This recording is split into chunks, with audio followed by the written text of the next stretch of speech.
Welcome to my YouTube channel Vidyanam classes. आज हम लोग यूपी ट्रिपल एससी के थ्रू जो पीईटी एग्ज़ाम होता है उसके प्रीवियस ईयर पेपर को हम लोग सॉल्व करेंगे। तो यह पेपर 2021 का है जिसमें हमने जीके के 40 क्वेश्चंस को लिए हैं। तो चलिए शुरू करते हैं। इस जीके सेक्शन में आपका history, polity, geography, economy,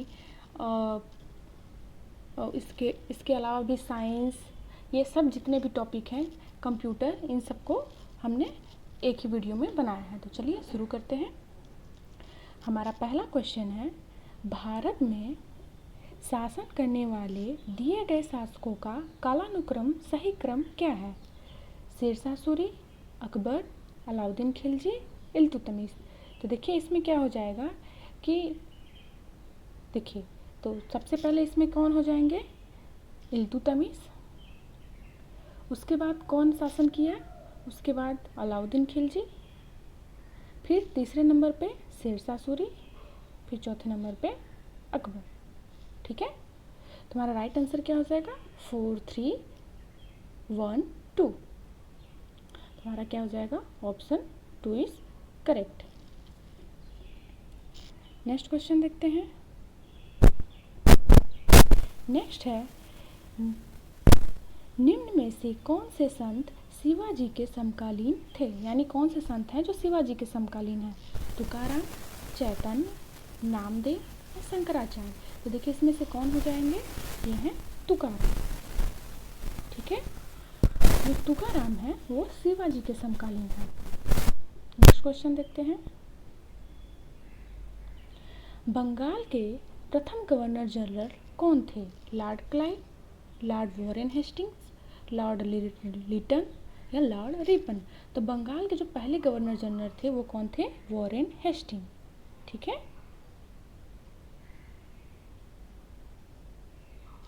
next, चरक संहिता संबंधित है राजनीति, चिकित्सा, वास्तुकला या गणित। तो देखिए जो चरक संहिता है ये किससे संबंधित है? ये चिकित्सा से संबंधित है। Option B is correct. Next देखते हैं, निम्न में कौन सा जोड़ा सही नहीं है? देखिए कलिंग युद्ध कब हुआ था? 261 बीसी। शक संवत की शुरुआत कब हुई थी? 78 एडी। मुस्लिम युग की शुरुआत की हुई थी 622 एडी। औरंगजेब की मृत्यु कब हुई थी? 1709 एडी। तो देखिए जो औरंगजेब की मृत्यु हुई थी ये 1709 नहीं बल्कि कब हुआ था? 1707 ईस्वी में। ठीक है, बाकी ये तीनों ऊपर के सही हैं, लेकिन ये जो फोर्थ है ये क्या है? सही नहीं है। तो राइट आंसर हमारा क्या हो जाएगा? डी।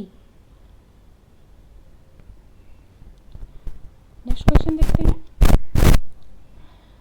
इनमें से किसे भारत के ग्रैंड ओल्ड मैन के नाम से जाना जाता है?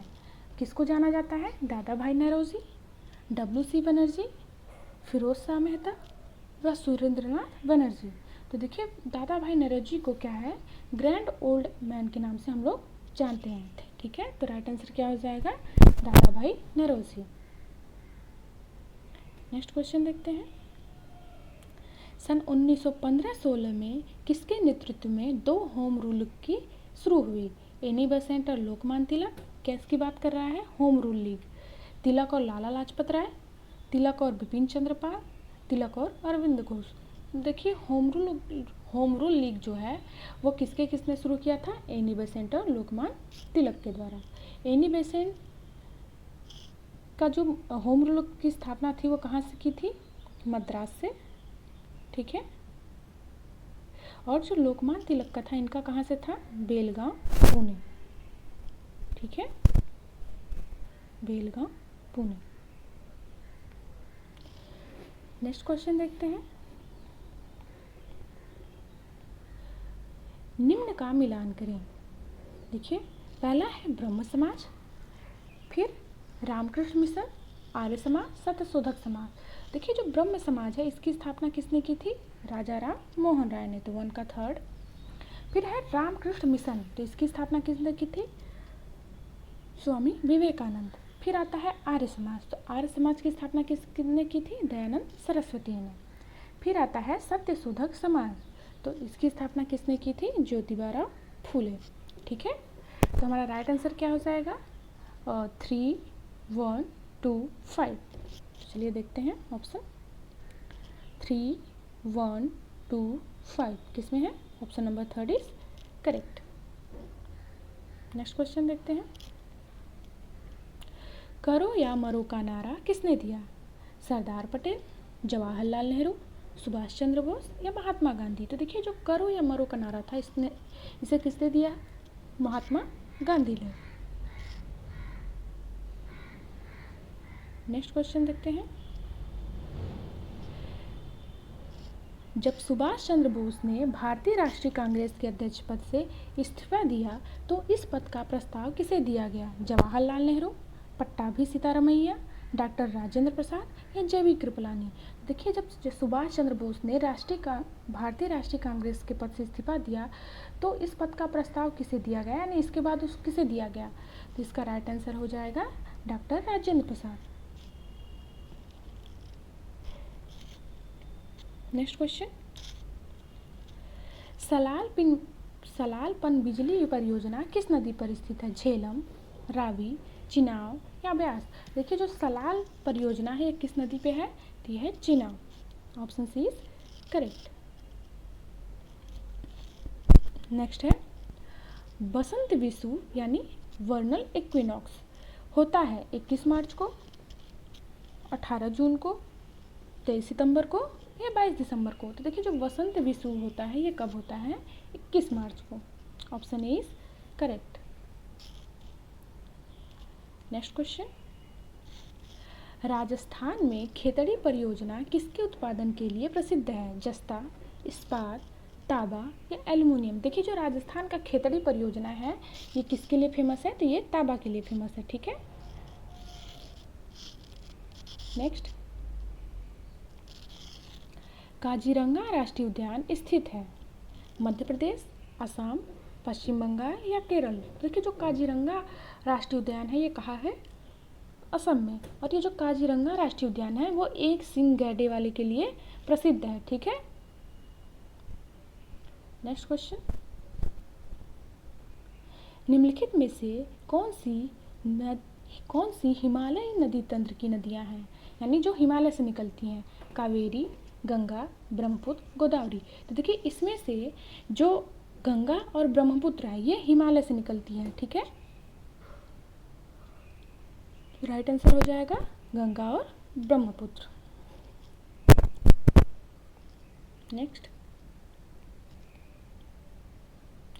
नेक्स्ट है बैंक दर का अर्थ है क्या है? बैंक रेट, साहूकारों द्वारा ली जाने वाली ब्याज दर, अनुसूचित बैंकों द्वारा ली जाने वाली ब्याज दर, बैंकिंग संस्थाओं के लाभ की दर या देश के केंद्रीय बैंक द्वारा ली जाने वाली आधिकारिक ब्याज दर?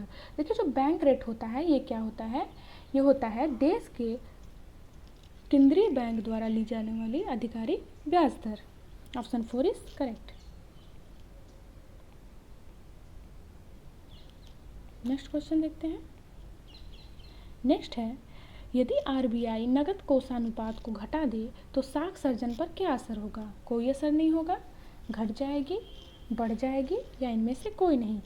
इंग्लिश में देखते हैं इसका क्या है। If RBI reduces the cash reserve ratio what will happen to the credit creation? There will be no impact, it will decrease, it will increase या नन ऑफ दिस? तो इसका राइट आंसर हो जाएगा it will increase. Option 3 is correct, बढ़ जाएगी। Next question. Next है इनमें से किस प्रकार की अर्थव्यवस्था में संसाधनों पर निजी अधिकार होते हैं और आर्थिक गतिविधियों का मुख्य उद्देश्य लाभ अर्जित करना होता है? पूंजीवादी, समाजवादी, मिश्रित या वैश्विक? देखिए इसमें क्या है कि जो अर्थव्यवस्था में संसाधनों का अधिकार किस पे होता है? निजी का होता है। तो ये कौन सी अर्थव्यवस्था हो जाएगी? पूंजीवादी यानी capitalist. Option A is correct. जबकि समाजवादी में क्या होता है कि इकोनॉमिक रिसोर्सेस और जो भी उद्देश्य है वो सब किस पे होता है? वो सरकार पे डिपेंड करता है। ठीक है। अब मिश्रित में दोनों होता है। Next question.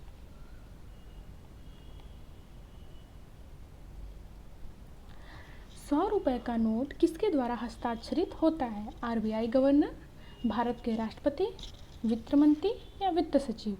देखिए जो 100 रुपये का नोट है ये किसके द्वारा सिग्नेचर होता है, तो ये होता है RBI के गवर्नर द्वारा। देखिए आपको उलझाने के लिए 100 रुपये का नोट दिया है, कभी कभी 1 रुपये का नोट पूछता है, ठीक है, 1 रुपये का नोट, तो इस पर सिग्नेचर किसका होता है, वित्त सचिव का, ठीक है, ध्यान रहे वित्त सचिव का। नेक्स्ट क्वेश्चन, फेमा का पूर्ण रूप क्या है, funds exchange media agency, foreign exchange management act, finance and export management association या फॉरेन एक्सपोर्ट मार्केट एजेंसी। तो फेमा का फुल फॉर्म क्या है, foreign exchange management act, option B is correct. Next question देखते हैं, भारत के संविधान में जन स्वास्थ्य एवं स्वच्छता किस में शामिल है, यानी जन स्वास्थ्य एवं स्वच्छता किस सूची में शामिल है, राज्य सूची, समवर्ती सूची, संघ सूची, इनमें से कोई नहीं। तो देखिए ये किस सूची में है सम्मिलित, राज्य सूची में। नेक्स्ट क्वेश्चन देखते हैं, भारत में पंचायती राज व्यवस्था इसके अंतर्गत रखी गई है, मूल अधिकार, मौलिक कर्तव्य, राज्य के नीति निर्देशक तत्व या इनमें से कोई नहीं। इसकी जो पंचायती राज व्यवस्था है वो किसके अंतर रखी गई है, तो ये रखी गई है राज्य के नीति निर्देशक तत्व के द्वारा, आर्टिकल 40। नेक्स्ट क्वेश्चन, लिखा है शिक्षा का अधिकार एक मौलिक अधिकार है जो कि संबंधित है अनुच्छेद 21 से, अनुच्छेद 19, अनुच्छेद 29 से 29 या इनमें से कोई नहीं। देखिए जो शिक्षा का अधिकार है कि निःशुल्क एवं अनिवार्य शिक्षा जो RTI है वो कब लागू किया गया था, 2009 में आया था, ठीक है। तो ये कब हो गया, ये 86वें संविधान संशोधन के तहत आर्टिकल 21 में संशोधन करके 21 से जोड़ा गया, जिसमें लिखा गया कि हर बालक का ये अधिकार है कि वो अनिवार्य और निःशुल्क शिक्षा प्राप्त करे, ठीक है। बाकी आर्टिकल 19 में क्या है, ये स्वतंत्रता का अधिकार है, ठीक है। तो हमारा राइट आंसर क्या हो जाएगा, ऑप्शन ए।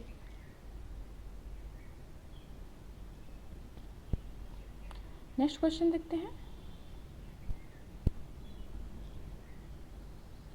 निम्न में से किसने संविधान सभा में उद्देश्य प्रस्ताव रखा, जवाहरलाल नेहरू, महात्मा गांधी, VR अम्बेडकर या VN राव। तो देखिए किसने संविधान सभा में उद्देश्य प्रस्ताव रखा, तो इन्होंने रखा जवाहरलाल नेहरू ने, ठीक है। नेक्स्ट क्वेश्चन, भारतीय संविधान के किस अनुच्छेद में अल्पसंख्यकों के हित की निहित है, अनुच्छेद 21, अनुच्छेद 24, अनुच्छेद 29 या इनमें से कोई नहीं। देखिए अल्पसंख्यकों के हित में कौन सा किस अनुच्छेद में लिखित है, तो यह है आर्टिकल 29। नेक्स्ट क्वेश्चन, ठोस चालक में धारावाहक होते हैं प्रोटॉन, न्यूट्रॉन, मुक्त इलेक्ट्रॉन या इनमें से कोई नहीं। जो ठोस होते हैं उसमें धारा का प्रवाह किसकी वजह से होता है, ठीक है, यानी current carriers in solid conductors are protons, neutrons या फ्री इलेक्ट्रॉन्स। तो ये राइट आंसर हो जाएगा फ्री इलेक्ट्रॉन। नेक्स्ट क्वेश्चन, प्रकाश वर्ष किसके मापन की इकाई है, एक वर्ष में मापी गई रॉकेट की गति, नहीं। एक वर्ष में निर्वात में ध्वनि द्वारा चली गई दूरी, ये भी सही नहीं है। फिर तीसरा है एक वर्ष में निर्वात में प्रकाश द्वारा चली गई दूरी या हवाई जहाज की गति की। देखिए ये हवाई जहाज का नहीं होगा, देखिए प्रकाश वर्ष ना लग रहा है कि प्रकाश वर्ष है तो ये कोई समय का मापन है, लेकिन गलत है। प्रकाश वर्ष डिस्टेंस यानी दूरी का मात्रक है, ठीक है। और ये क्या होता है कि एक वर्ष में निर्वात में प्रकाश द्वारा चली गई दूरी, ठीक है। तो राइट आंसर क्या हो जाएगा, थर्ड। नेक्स्ट है ब्लीचिंग पाउडर का रासायनिक नाम क्या है, calcium sulphate, calcium oxychloride, calcium carbonate या फिर सोडियम क्लोराइड। तो जो ब्लीचिंग पाउडर होता है इसका रासायनिक नाम है calcium oxychloride, CaOCl2, option B is correct. Next question है 18 कैरेट सोने में खरे सोने का प्रतिशत है। देखिए आप लोग को पता होगा कि जो खरा सोना होता है वो कितने कैरेट का होता है, 24 कैरेट का होता है, ठीक है। तो हमें क्या निकालना है कि 18 कैरेट में खरे सोने का प्रतिशत क्या है, तो क्या करेंगे 18/24 24 इंटू 100, ठीक है। इसको कट करेंगे तो क्या आ जाएगा 3 4, यानी 3/4 इंटू 100। 4 से इसको कट करेंगे 25, और 25 में 3 से मल्टीप्लाई करेंगे कितना आ जाएगा 75%। तो राइट आंसर हमारा क्या हो जाएगा ऑप्शन बी। नेक्स्ट देखते हैं,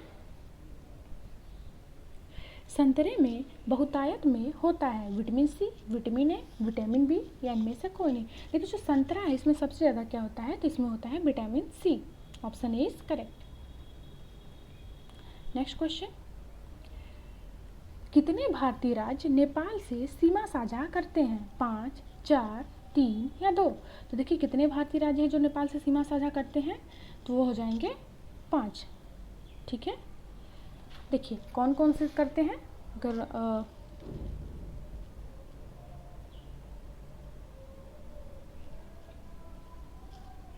यहाँ पे हमारे ये नेपाल है, ठीक है। तो पहला उत्तराखंड, फिर उत्तर प्रदेश, फिर बिहार, फिर वेस्ट बंगाल, फिर यहाँ पे ये सिक्किम, ठीक है। तो कितने हो जाएंगे 5।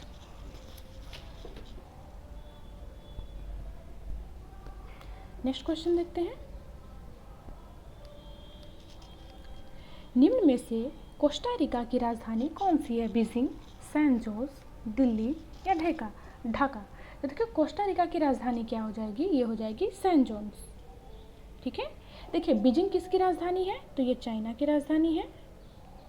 दिल्ली किसकी राजधानी है, तो ये इंडिया की राजधानी है। अगर ढाका की बात करें तो ये किसकी राजधानी है, बांग्लादेश की, ठीक है। नेक्स्ट देखते हैं,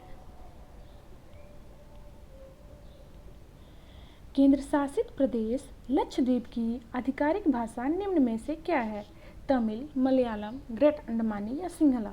देखिए ये पूछ रहा है कि जो लक्षद्वीप की आधिकारिक भाषा है यानी ऑफिशियल लैंग्वेज वो कौन सी है, तमिल है, मलयालम है, तो ये क्या हो जाएगा मलयालम, ठीक है।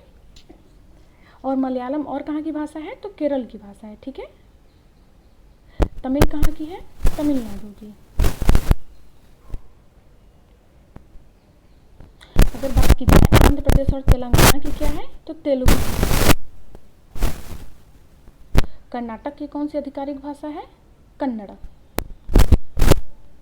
ठीक है। तो ये साउथ इंडिया की अलग अलग राज्य और उसकी आधिकारिक भाषाएं हैं।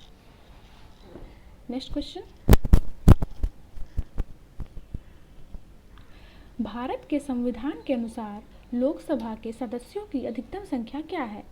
देखिए 530, 540, 550 या 552।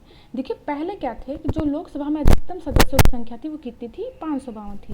लेकिन ये 2020 में 104वां संविधान संशोधन होकर उसमें क्या किया कि जो 2 सदस्य मनोनीत थे उसको लोकसभा से हटा दिया। तो अब कितने होते हैं अधिकतम संख्या, 550, ठीक है। तो याद रखिएगा, अब अगर एग्जाम में पूछता है तो इसका राइट आंसर हो जाएगा 550। नेक्स्ट क्वेश्चन, हिंदी दिवस कब मनाया जाता है, सितंबर 14, अक्टूबर 1, नवंबर 2, अक्टूबर 3? देखिए जो हिंदी दिवस है वो कब मनाया जाता है, 14 सितंबर को। नेक्स्ट क्वेश्चन, इनमें से कौन सा देश सार्क का सदस्य नहीं है, नेपाल, बांग्लादेश, अफगानिस्तान, म्यांमार? देखिए जो सार्क है इसकी स्थापना कब हुई थी, इसकी स्थापना हुई थी 1985 में। कहाँ पे, ढाका में। ढाका कहाँ है, बांग्लादेश। और इसका अगर हेडक्वार्टर पूछे तो हेडक्वार्टर कहाँ है, तो इसका हेडक्वार्टर है काठमांडू, काठमांडू नेपाल। अगर देखें किसमें से पूछ रहा है कि सदस्य नहीं है, तो इसके कितने सदस्य हैं सार्क देशों के, 8 सदस्य हैं, ठीक। म्यांमार है, देखिए म्यांमार क्या है, इसका सदस्य नहीं है, ठीक है। बाकी नेपाल भी है, बांग्लादेश है, अफगानिस्तान है, ठीक है। अगर पूरा लिस्ट देखें तो पाकिस्तान, अफगानिस्तान, इंडिया, बांग्लादेश, नेपाल, भूटान, श्रीलंका और मालदीव। ये 8 हो गए, ठीक है। पाकिस्तान, अफगानिस्तान, इंडिया, बांग्लादेश, नेपाल, भूटान, श्रीलंका, मालदीव। नेक्स्ट देखते हैं क्वेश्चन।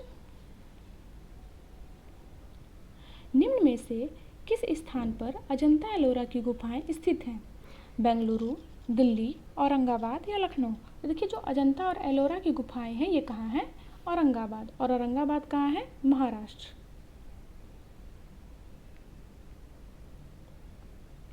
Next question.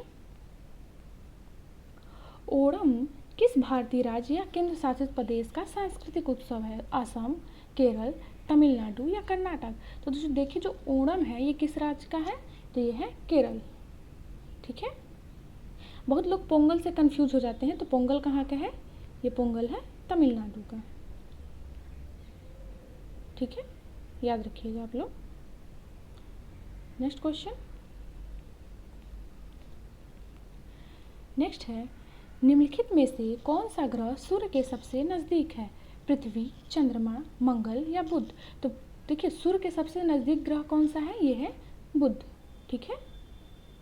क्या हो जाएगा? मरकरी। देखिए नज़दीकी से बात करें तो पहला क्या हो जाएगा? बुध, फिर उसके बाद शुक्र, फिर पृथ्वी, फिर क्या होता है? मंगल, फिर क्या होता है? बृहस्पति, फिर शनि, फिर अरुण, फिर वरुण, ठीक है।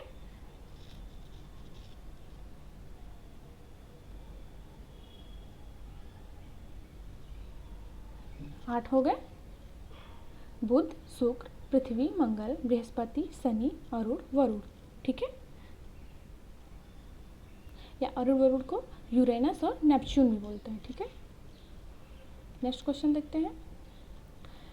नोबेल पुरस्कार जीतने वाले प्रथम एशियाई कौन थे?